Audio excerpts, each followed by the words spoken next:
The Halo Wraith.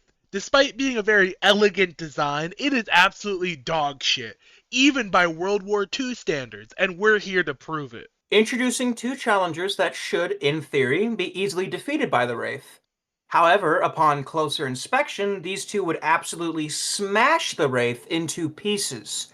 The first of these two challengers is actually a tank from the First World War, the British Tank Mark I.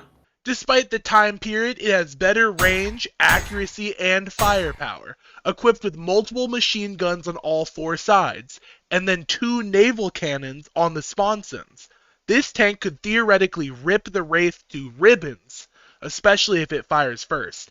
However, the Wraith's mortar is so slow that even with the Mark's top speed of 3 miles an hour on a good day, it might actually be able to dodge it.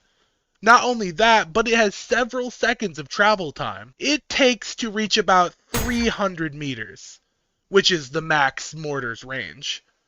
And that is plenty of time for the Mark I to return fire. Not to mention that even with the Mark I's old viewports and optics, the Wraith is a giant purple eyesore that can be spotted from space, so the crew would not struggle at all to spot the Wraith even in poor conditions. Let's also not forget the fact that the Tank Mark I's range is well above 300 meters, so it does not even need to be anywhere near the Wraith to destroy it within a reasonable time frame. Now that we're done going easy on the Wraith, let's go to an even bigger wash, a World War II tank that was built for a similar function as the Wraith, the M7 Priest. It's a beautiful wash that makes you wonder how incompetent the UNSC really was for losing to the Covenant on the ground ever.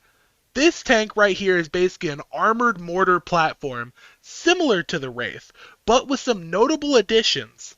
These are things such as being able to handle getting hit by anti-material rifles, and actually having range. You see, Halo is a fictional setting with a decent sized map. It wasn't really going for realism, because if anything in Halo is realistic, we'd have something like this in the game. Yeah, this thing has an absolute maximum range of 7 miles or a little over 11,000 meters.